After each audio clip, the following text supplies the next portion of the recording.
Pernah nggak sih kepikiran gimana caranya harga sebuah saham itu bisa digoreng sedemikian rupa? Nah, kali ini kita akan bongkar tuntas, kita akan bedah playbook rahasia di balik aksi korporasi abal-abal yang sering banget menjebak investor. Coba jujur, pernah nggak ngerasain FOMO? Takut ketinggalan kereta? Terus ikut-ikutan beli saham yang lagi terbang tinggi? Ujung-ujungnya malah nyangkut pas harganya anjlok. Kalau pernah, tenang, Anda nggak sendirian. Dan seringkali itu bukan sekedar nasib buruk loh, tapi hasil dari sebuah skenario yang sudah dirancang dengan sangat-sangat rapi. Oke, coba bayangin skenario ini deh, pasti familiar banget. Ada perusahaan kecil yang mungkin kita nggak pernah dengar namanya, tiba-tiba bikin pengumuman heboh, mau masuk ke bisnis yang lagi seksi banget. Misalnya AI, mobil listrik, atau apapun itu. Sahamnya langsung meroket ke bulan. Investor retail berbondong-bondong masuk. Lalu, ambyar. Semuanya runtuh. Kisah yang sayangnya terlalu sering kita dengar. Nah, ini dia poin pentingnya. Kejadian kayak tadi itu bukan kebetulan, bukan juga soal apes. Apa yang kelihatannya seperti gejolak pasar yang acak sebenarnya adalah sebuah playbook yang terkoordinasi. Dan yang lebih ngerinya lagi, polanya itu sama di seluruh dunia. Mau itu di Wall Street, di Hong Kong, sampai di India. Sekarang kita akan bedah tuntas skenario global ini. Ternyata ada 5 langkah universal yang hampir selalu digunakan oleh para manipulator untuk merancang jebakan ini. Yuk kita kupas satu persatu. Jadi, ini dia 5 langkah mautnya. Pertama, mereka cari kendaraan murah. Kedua, mereka ciptakan cerita yang seksi. Ketiga, mereka banjiri pasar dengan hype. Keempat, mereka pompa harganya lalu mereka keluar.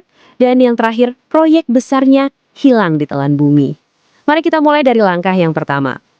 Yuk kita bedah lebih dalam lagi anatomi dari jebakan saham ini. Langkah pertama, mereka harus punya kendaraan.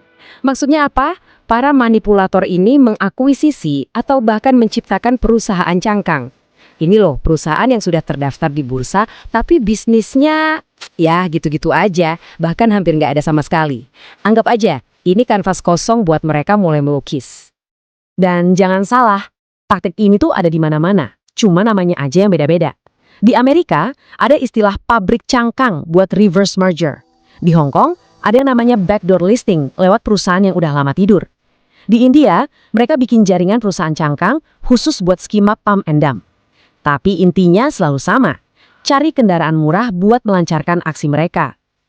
Oke, setelah kanvasnya siap, masuk ke langkah kedua, menciptakan cerita yang seksi. Perusahaan cangkang yang tadinya nggak jelas itu tiba-tiba di rebranding, disulap, mereka bikin pengumuman heboh, mau banting setir ke sektor yang lagi trending banget, yang dijamin bisa menarik perhatian semua investor. Contohnya, banyak banget. Di Amerika, ada kasus Vinco Ventures, perusahaan kecil yang tiba-tiba ngaku mau jadi pesaing TikTok. Gila kan? Di Hong Kong, perusahaan jasa properti mendadak mau jadi raksasa e-commerce. Kalau di Indonesia, polanya juga mirip. Perusahaan kecil tiba-tiba mau garap AI, kendaraan listrik, atau migas. Pokoknya, cerita yang lagi heboh dibicarakan. Langkah ketiga, ceritanya udah ada. Sekarang saatnya menggoreng cerita itu. Mereka membanjiri pasar dengan hype. Caranya macam-macam. Mulai dari rilis press bertubi-tubi, teken MOU sana-sini yang seringnya nggak mengikat, pasang berita di media, dan bahkan ya pakai jasa influencer biar makin heboh. Dan inilah puncaknya. Langkah keempat, pump the price and exit. Waktu hype udah di ubun-ubun, harga saham udah terbang tinggi, apa yang mereka lakukan? Jualan besar-besaran. Para manipulator dan pemegang saham lama ini lepas barang. Pertanyaannya, siapa yang beli? Ya, investor retail yang telat masuk karena FOMO. Kita secara nggak sadar menjadi exit liquidity mereka. Kita yang bayarin tiket keluar mereka dengan keuntungan jumbo. Terus, setelah para pemain besar ini cuan dan kabur, apa yang terjadi sama rencana-rencana hebat tadi? Ya, menguap begitu saja. Hilang. Rencana-rencana bombastis itu diam-diam dibatalkan. Atau ditunda terus-menerus sampai semua orang lupa. Fondasi bisnis yang dijanjikan ternyata nggak pernah ada. Jadi disinilah kita lihat jurang yang dalam antara janji dan kenyataan.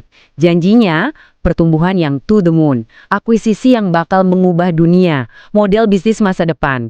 Tapi realitanya rencana batal, laporan keuangan tetap jelek, dan harga saham anjlok menjebak semua orang yang beli di pucuk. Oke, sekarang mungkin kita bertanya-tanya, kenapa sih skema kayak gini marak banget? Jawabannya seperti biasa, adalah uang. Insentif finansialnya itu luar biasa besar. Coba kita lihat hitung-hitungannya. Menurut sebuah simulasi, ongkos untuk merekayasa seluruh skema ini, dari mulai menyiapkan perusahaan sampai membayar media untuk menciptakan hype, itu cuma sekitar 4–7 miliar rupiah. Nah, sekarang bandingkan modal segitu dengan potensi keuntungannya. Bisa lebih dari 20 miliar rupiah. Itu cuma dari satu skema yang berhasil. Bayangin, modal 7 miliar, untung bisa 20 miliar lebih. Siapa coba yang nggak tergiur? Dan ini bukan cuma teori loh, datanya nyata dan cukup bikin khawatir. Lihat saja jumlah kasus UMA atau Unusual Market Activity yang diumumkan oleh bursa kita. Dari 92 kasus di tahun 2021, melonjak jadi 177 kasus di tahun 2023. Hampir 2 kali lipat cuma dalam 2 tahun. Ini jelas lampu merah. Masalahnya lagi, kenapa mereka nggak kapok? Nah, ini dia. Sekalipun ketahuan dan kena denda, seringkali jumlah dendanya itu jauh lebih kecil dari keuntungan yang sudah mereka kantongi.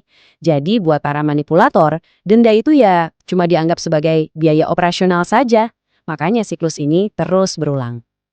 Oke, setelah tahu semua ini, pertanyaan terpentingnya adalah terus kita sebagai investor harus gimana? Nah, di bagian terakhir ini, kita akan bahas perisai buat kita. Gimana caranya kita bisa mengidentifikasi jebakan ini dan melindungi investasi kita? Ada 3 red flag utama yang wajib kita waspadai. Pertama, the mismatch alias ketidakcocokan. Perusahaannya kecil, modalnya cekak, tapi kok rencananya bombastis banget. Mencurigakan kan?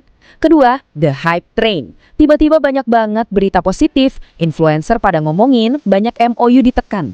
Kalau terlalu heboh dan mendadak, hati-hati. Dan ketiga, the price action. Harga saham dan volume transaksinya naik gila-gilaan, tapi kinerja keuangannya nggak ada perbaikan sama sekali. Nah lo, ini perlu dipertanyakan. Pada akhirnya teman-teman, ini intinya. Regulasi memang penting, tapi benteng pertahanan kita yang paling ampuh itu ada di diri kita sendiri. Disiplin dan kemampuan analisis.